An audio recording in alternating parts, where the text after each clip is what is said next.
Friends, നമ്മുടെ YouTube ചാനലിലേക്ക് എല്ലാവർക്കും സ്വാഗതം. അപ്പോൾ ഇന്ന് നമ്മൾ വീഡിയോയിലൂടെ പറയാൻ പോകുന്നത് ഇത് മാരുതി സുസുക്കി എർട്ടിക ഡീസലാണ്. അപ്പോൾ ഇതിൻ്റെ പ്രശ്നം എന്ന് വെച്ച് കഴിഞ്ഞാൽ കസ്റ്റമർ കംപ്ലയിൻറ്റ് കട്ടറി പോകുന്ന സമയത്ത് റൈറ്റ് സൈഡിൽ നിന്ന് ഒരു കടകടകടാന്നുള്ള അടി വരുന്നുണ്ട്, ഒരു സൗണ്ട് കേൾക്കുന്നുണ്ട്. അതുപോലെ തന്നെ ഇതിൻ്റെ സ്റ്റിയറിങ്ങിനും ഒരു അടി ഫീൽ ചെയ്യുന്നുണ്ട്. ആ സൗണ്ട് വരുന്ന സമയത്ത് സ്റ്റിയറിങ്ങിൽ ആ ഒരു അടി മുഴക്കം ഫീൽ ചെയ്യുന്നുണ്ട്. ഇതാണ് കസ്റ്റമർ കംപ്ലയിൻറ്റ്. കൂടാതെ തന്നെ റൈറ്റ് സൈഡിലെ ടയറിന് തേയ്മാനവും കാര്യങ്ങളൊക്കെ ഉണ്ട്. ഓൾറെഡി കസ്റ്റമർ ഇപ്പോൾ പുതിയ ടയറും മാറിയതാണ്. അപ്പോൾ അത് എന്താണെന്ന് നമുക്ക് നോക്കാം. നമ്മളിപ്പോൾ ഓൾറെഡി കാര്യങ്ങളൊക്കെ അഴിച്ച് വെച്ചിട്ടുണ്ട്. കസ്റ്റമർ പുതിയ ടയറാണ് ഇതിൻ്റെ മാറിയേക്കുന്നത്. ഇതിൻ്റെ റൈറ്റ് സൈഡിലാണ് സൗണ്ട് കേൾക്കുന്നത്. ലെഫ്റ്റ് സൈഡിൽ വേറെ പ്രശ്നങ്ങളോ കാര്യങ്ങളോ ഒന്നുമില്ല. റൈറ്റ് സൈഡിൽ നമ്മളിപ്പോൾ സ്റ്റിയറിംഗ് ബോക്സ് ആണ് കാണുന്നത്. സ്റ്റിയറിംഗ് ബോക്സിന് റാക്കൻറ്റും അഴിച്ചിട്ടുണ്ട്, അതുപോലെ തന്നെ ടയർ റോഡൻറ്റും അഴിച്ച് വെച്ചിട്ടുണ്ട്. അപ്പോൾ അതിൽ ഏതാണ് പോയതെന്ന് നോക്കാം.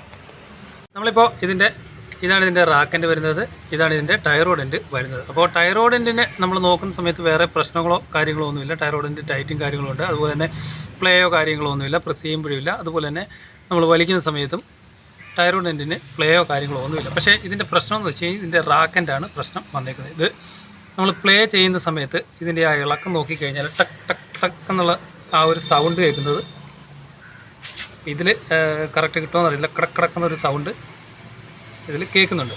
ഈ പ്ലേ നമുക്ക് നോക്കിക്കഴിഞ്ഞാൽ മനസ്സിലാക്കാനായിട്ട് സാധിക്കും. ഇതാണ് അതിൻ്റെ പ്ലേ വരുന്നത്. മീൻസ് ഈ ബോൾ തേഞ്ഞിട്ട് ഇതിനുള്ളിൽ വശം തേയ്മാനം സംഭവിച്ച് ഈ ബോൾ അങ്ങോട്ടും ഇങ്ങോട്ടും ഷേക്ക് ആവുന്നുണ്ട്. നമ്മളിപ്പോൾ ടയറോഡൻറ്റ് വെറുതെ വിട്ട് കഴിഞ്ഞാൽ ഇങ്ങനെ അങ്ങ് ഫ്രീ ആയിട്ട് താഴോട്ടങ്ങ് പോവുകയാണ്. മീൻസ് ഈ തേയ്മാനം വന്നേക്കുന്നതുകൊണ്ടാണ് അങ്ങനെ സംഭവിക്കുന്നത്. അപ്പോൾ ആ ഒരു കേസിൽ നമുക്ക് അലൈൻമെൻറ്റ് ചെയ്താലും, പുതിയ ടയർ മാറി അലൈൻമെൻറ്റ് ചെയ്തെന്ന് പറഞ്ഞാലും കുറച്ച് ഓടി കഴിയുമ്പോഴത്തേക്ക് ടയർ തേയ്മാനം വരും. കാരണം ടോ കറക്റ്റായിട്ട് കിട്ടാതെ. ഇതാണ് ടോ അഡ്ജസ്റ്റ് ചെയ്യുന്ന ഭാഗം വരുന്നത്. ഇങ്ങനെയാണ് ടോ അഡ്ജസ്റ്റ് ചെയ്യുന്നത്. ഈ വണ്ടിയെ സംബന്ധിച്ചിടത്തോളം ടോ മാത്രമേ അഡ്ജസ്റ്റബിൾ ആയിട്ട് ഉള്ളൂ. അപ്പോൾ ടോ അഡ്ജസ്റ്റ് ചെയ്യുമ്പോൾ നമ്മൾ കമ്പ്യൂട്ടറിൽ ചെയ്യുന്ന സമയത്ത് ടോ കറക്റ്റായിട്ട് കിട്ടണമെന്നില്ല. കമ്പ്യൂട്ടറിൽ കറക്റ്റായിട്ട് കാണിച്ചാൽ പോലും ടോ കറക്റ്റായിട്ട് വണ്ടിയിൽ വരാതെ വരും. കുറേ ഓടി കഴിയുമ്പോൾ ടയർ തേയ്മാനം, അതുപോലെ തന്നെ ഈ സൗണ്ടും കാര്യങ്ങളൊക്കെ കൂടാനായിട്ട് ഉള്ള സാധ്യത കൂടും. അപ്പോൾ ഈ ഒരു പ്ലേ ആണ് മെയിനായിട്ട് വന്നേക്കുന്നത്.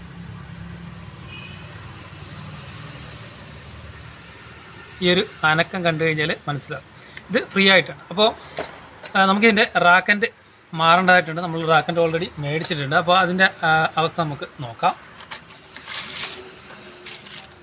ഇതാണ് ഇതിൻ്റെ പുതിയ റാക്കൻറ്റ് വരുന്നത്. ഈ റാക്കൻറ്റ് നോക്കിയാൽ മനസ്സിലാവും. നമ്മളിവിടെ പിടിച്ചു കഴിഞ്ഞാൽ ഈ റോഡ് അങ്ങോട്ടും ഇങ്ങോട്ടും മൂവ് ആവില്ല. നമ്മൾ കൈകൊണ്ട് തിരിച്ചാൽ പോലും മൂവ് ആവാനായിട്ട് പാടാണ്. ഇത് ഫിറ്റ് ചെയ്തിട്ട് അങ്ങോട്ടും ഇങ്ങോട്ടും തിരിച്ചാൽ മാത്രമേ തിരിയുള്ളൂ.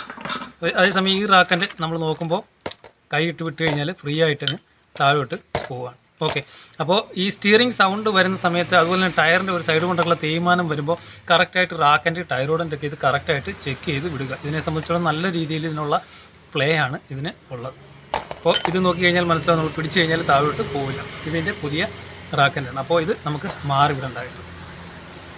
മാരുതി സുസുക്കി എർട്ടിഗയല്ല ഏത് വണ്ടിയായാലും സസ്പെൻഷൻ സൗണ്ടിനെ കുറിച്ചാണ് നമ്മൾ ഈ വീഡിയോയുടെ മനസ്സിലാക്കിയത്. ഇപ്പോൾ ഈ റാക്കൻ്റെ ടയറോഡിൻ്റെയൊക്കെ പ്ലേ ഉണ്ടെങ്കിൽ കറക്റ്റായിട്ട് തന്നെ മാറ്റി വിടുക.